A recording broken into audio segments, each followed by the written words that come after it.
Public Health, the Harvard T.H. Chan School of Public Health. And she's importantly part of a new initiative at Harvard. She is the co-director of the Harvard Data Science Initiative, which is one of the hosts, as we mentioned this morning.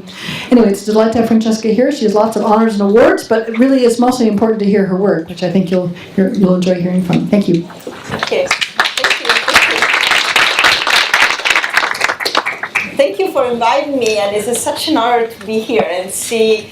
I don't think I've never been into a room with so many women. I'm really actually excited. So this is great.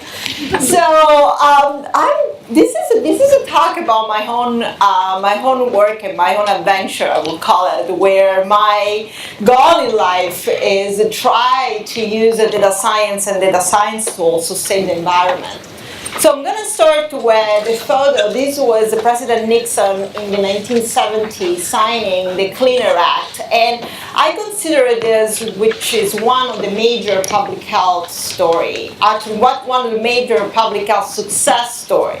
By signing the Clean Air Act in the 1970s, they mandated that every few years the Environmental Protection Agency have to look at all of the data science evidence about health effects of air pollution. And if there was a strong evidence the health effects of air pollution was harmful to human health, by law the different states had to lower their standards. And the reason why I love to tell you about the story, because I do think, and of course I'm biased because it's my work, but I do think this is an example where data science has had an enormous success in the life of everyone, because I can assure you that we all have to breathe, and I can assure you that all would like to breathe clean air.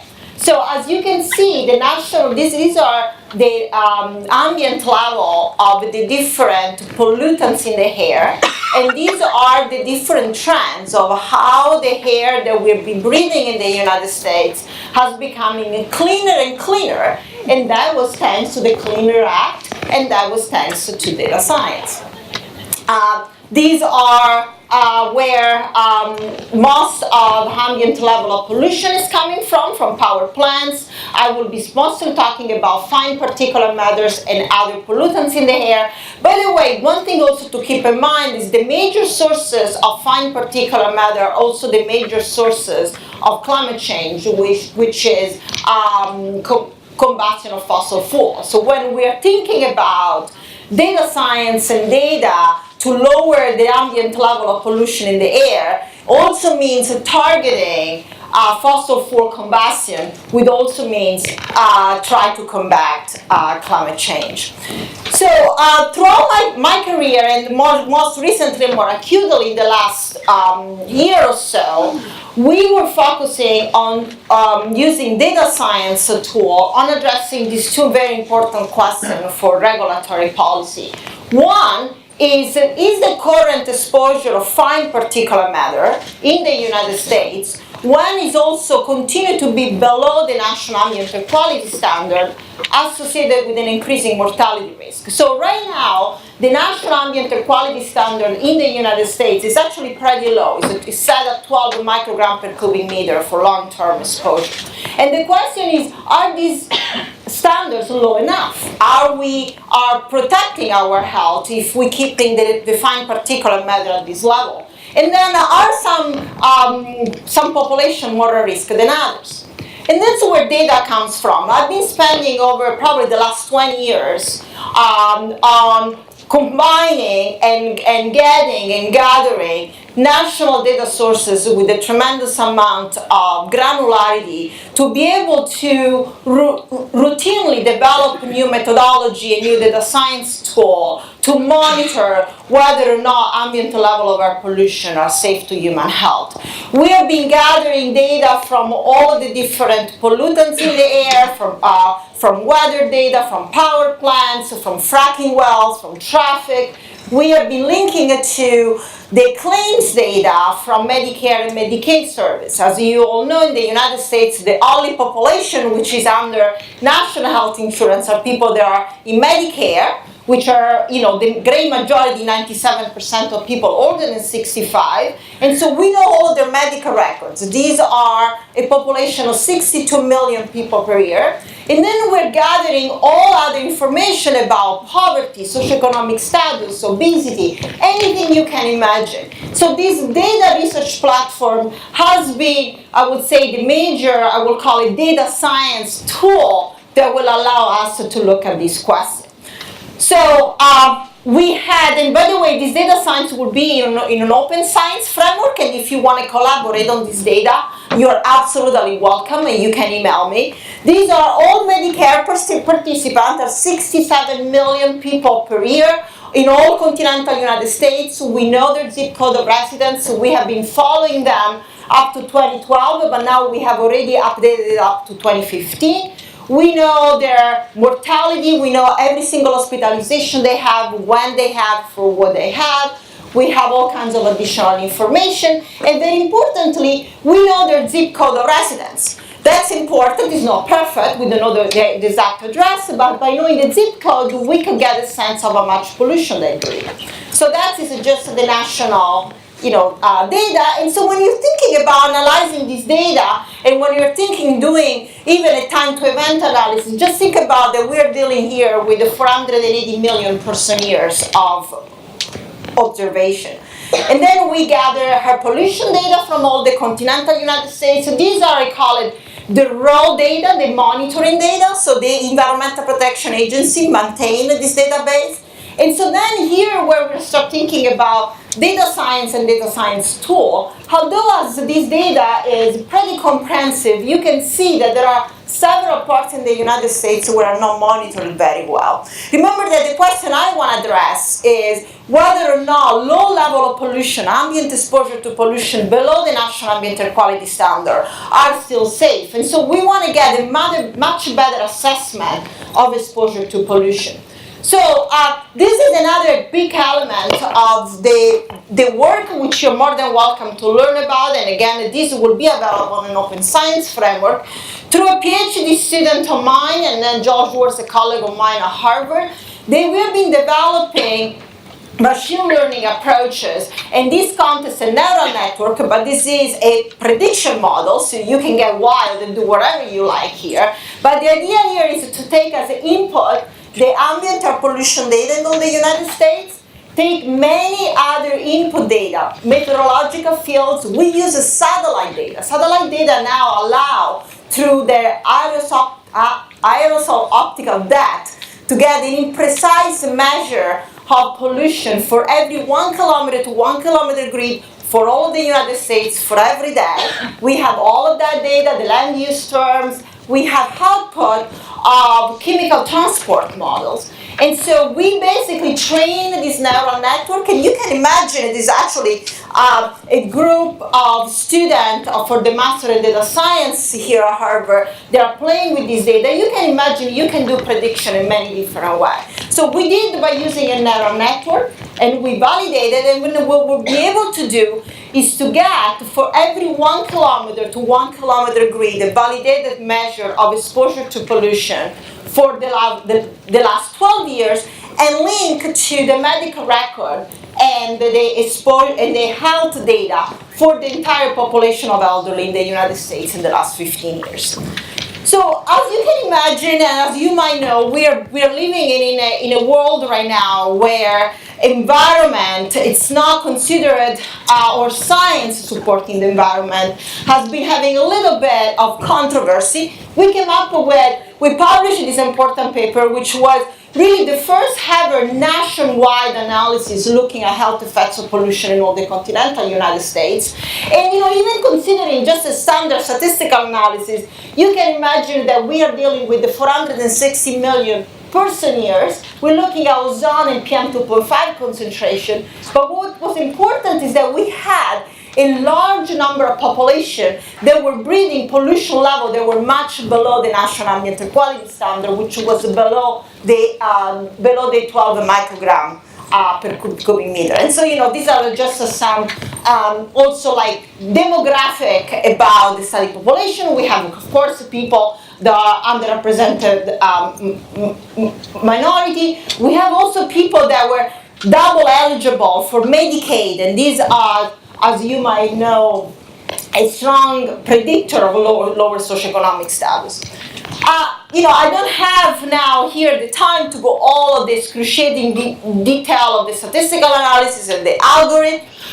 This was a massive also data computing exercise, but the bottom line is that when we're looking, sorry, as whether or not, we estimated whether or not exposure to long-term exposure to fine particulate matter increased the risk of mortality among this population for all the continental United States. And we found there was an increase of 7.3% increase in mortality. It was actually interesting to see when you're getting the entire population what the confidence interval means. Here we had a 5 with the journal because generally they only want to have a 2 decimal point. But in this context, we couldn't report the results only for 2 decimal points. And most importantly, if we only restrict the population that only breathe level of pollution below the national meter quality standard, the effects were actually even higher. And this has been quite consistently measured in other studies as well. Similar, we found adverse effect for ozone. These are ground level ozone, which is a surrogate for traffic exposures. Importantly, which you will see in a second, that has attracted a lot of attention, is that because of this massive amount of data, we look at whether some people in some subpopulation around the continental United States were more susceptible to increase mortality risk from exposure to pollution. And we found that there's enormously much higher effect among black, and we also find a higher effect for people that were double eligible for Medicaid and some racial variability and higher effect on male. So all of this to say, we have built this enormous data science platform. I mean, literally that took 20 years. So we are now at the point where we're monitoring exposure to pollution for continental United States. So we can monitor health outcome. We can analyze this data in many different ways. We published a paper in the New England Journal of Medicine. It had tremendous amount of press attention as well as a lot of criticism. In this particular, there is an NPR, if you Google my name on NPR, there's an NPR program about this where actually they call a lawyer from the Trump administration where the ultimate goal was to discredit the study. But I'm going to spend a little bit of time on showing you this 4 minutes video by Cory Booker. Cory Booker is a senator of New Jersey, and the reason why I'm showing this video is to show you the importance of data science and the role that data science can have. Go ahead.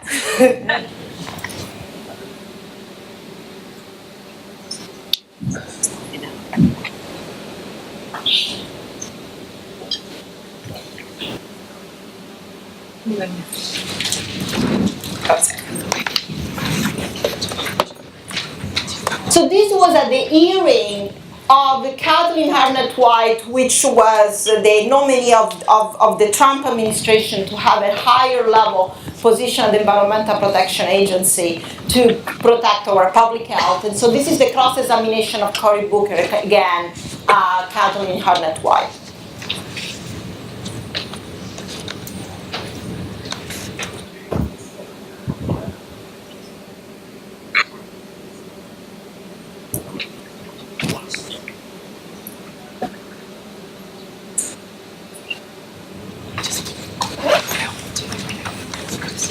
I'm so glad I asked him to do that.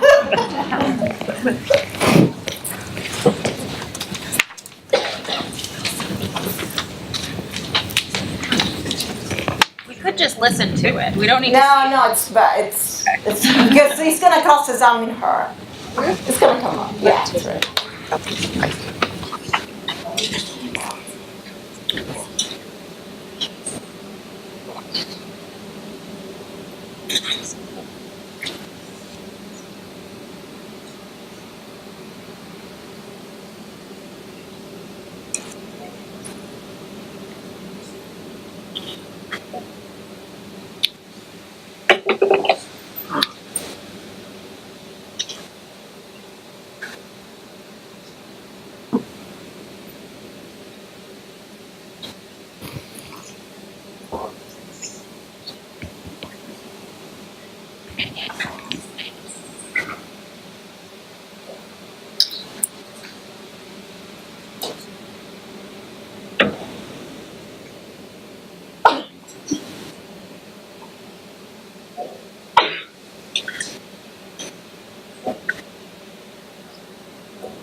Chief toxicologist.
So the reason, I mean, clearly, as you can imagine, I'm extremely proud of this. But the reason why I want to show you this video is because I do think that, and I hope that from this experience, you understand the power of data science to affect policy.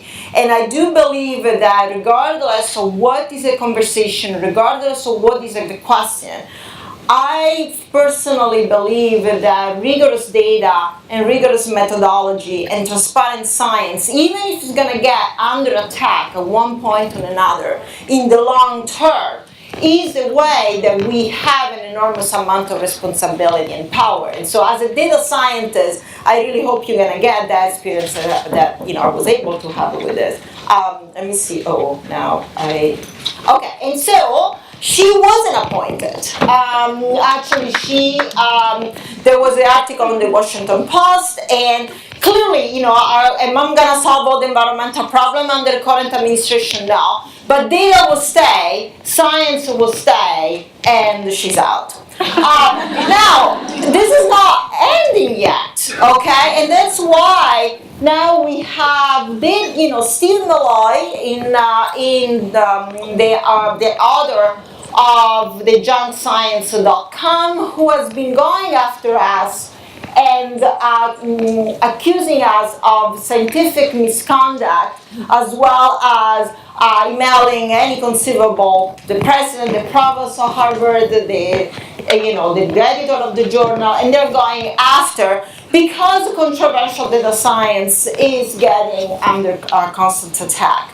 Now, I gave you all of the flashy stuff, but really what is important behind this is all the work that in 20 minutes I'm not going to be able to talk about, but is the work of the team and what I call the work behind the scene of all of this, or which I call principled data science, and I call the science of the data. What I mean by it is, am I absolutely certain that my study is right or wrong? Or am I absolutely certain that my study is right? Of course I'm not. I've done the best that I could. Can someone find something different? Of course it's possible. These are complex analyses of observational data, and that's where, as a data scientist, we are working together in making sure that the rigor and the transparency and the validity of conclusion that then will need to be standing at the hearing are valid. And so through my own team, and you can look at the website and you can get publication, we are working really hard and say, well, is there evidence of causality? These are observational data. To what degree we can really say pollution is killing people? There is all kinds of issues about exposure measurement error. We only know the residential address of people, pollution travel.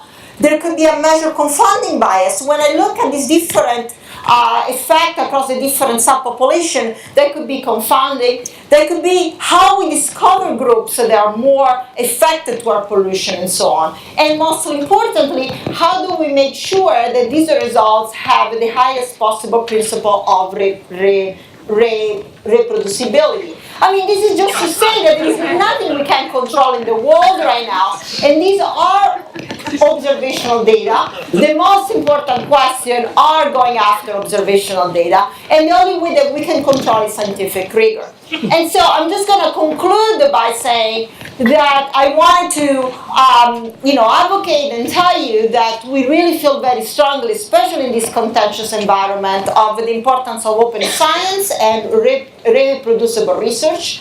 And through two members of my team, Christine and Ben, they're two data scientists, so we have an open science framework from where you can replicate every single step from getting the pollution data from the EPA,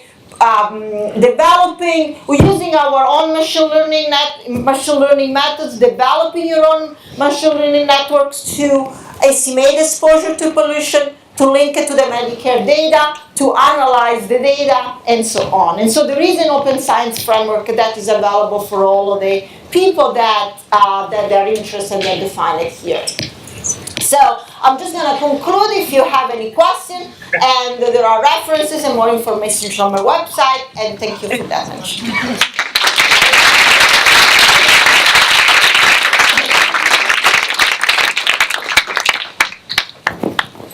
Hi, thank you very much. I have a question. So having a senator read your paper is kind of the dream scenario, right, in terms of pushing science into the public policy sphere. Do you have any advice on other methods or to use to impact policy? I know when we do very technical things, it's really hard to publish, and there's very few journals that take both the science and the policy recommendations. So what are your advice on this? Yeah, no, this is an excellent I was extremely happy, and I'm bragging about it, and honestly I'm going to keep bragging about for as long as I'm alive. So, because I publish in, machine learning, JASA, and papers that no one reads. So, and he's actually very attractive too, I'm sorry. Yeah, it felt really good. But how you do it, right? Well, publishing New England Journal of Medicine is what led us. And actually, you know what got the attention of the New England Journal of Medicine was the massive amount of data. We could have come up with the same conclusion. It's actually, in a certain way, from a statistician standpoint, I'm actually embarrassed because I don't think you need to analyze the 480 million records to get the same conclusion I came up with. You can sample many times, right? But we want to get to the top medical journal and to say, we have studied everybody had the power. The other piece, so if you want to have an impact, you cannot stop on publishing on your, machine learning conference proceeding or the top statistical theoretical journal, because let's face it, girlfriend, no one reads it, okay? So you need to go to the top journal, you need to talk to the press, and with the New England Journal also what really helped us was the fact that there is a commentary that the editor-in-chief for the New England Journal of Medicine wrote, and that was actually perfect for us because the commentary of that paper was highly political, which is really kind of like unexpected because you would not expect that the editor-in-chief write political, but that's where it grabbed the attention.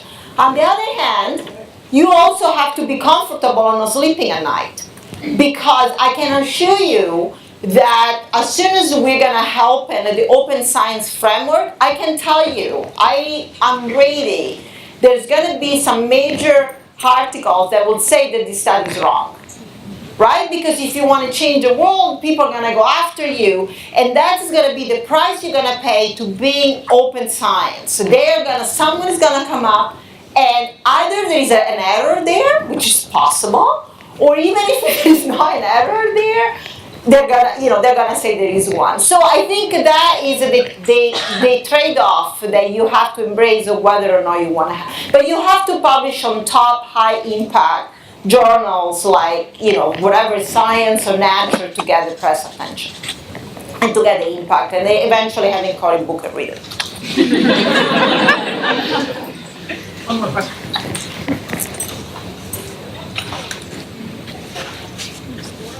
Let's see it. No? I'm curious what your own personal hypotheses are involving the distribution you saw between races and the impact they experienced due to the particle inhalation. Are you concerned about some sort of confounding bias? Have you been thinking about what you maybe thought it was? Yeah, no, it's an excellent question. So, that is a classical situation where, this work with especially to identify different subgroups is just really getting started. So I think that in terms, when I showed that slide that there are such like higher effect among Afro-Americans, for example, I think it's a mix. I think there is some is there. I do believe that there tends to be more affected. And I have a hypothesis, although we'll need to check with data. I mean, in terms that, less access to healthcare, potentially higher co-exposure to several other contaminants. So we know, for example, that what we're measuring here are only the health effect from ambient particulate matter. But you can imagine that if you're living in a poor neighbor and not in good housing condition, that's get exacerbated from indoor pollution and so on. So I think that clearly people of color, people lower socioeconomic status, higher comorbidity, both because of less access to health care, both because they tend to be sicker, both because they tend to be co-exposed to many other things, are going to be of high risk, and that's where the environmental justice come in. But I also think, and that's where the work we have to do better, I also think that difference are probably too extreme. And that also goes back to how much you learn from this situation, because the power of big data doesn't always mean better science. Because the other thing I'm terrified about this data is that if there is some bias, because like a measure confounding bias, because of the size of the data, the bias is going to be even bigger. So I do think, and I fear that some of these differences are too big than what they really are. But that's why I need an army of people keep working on this.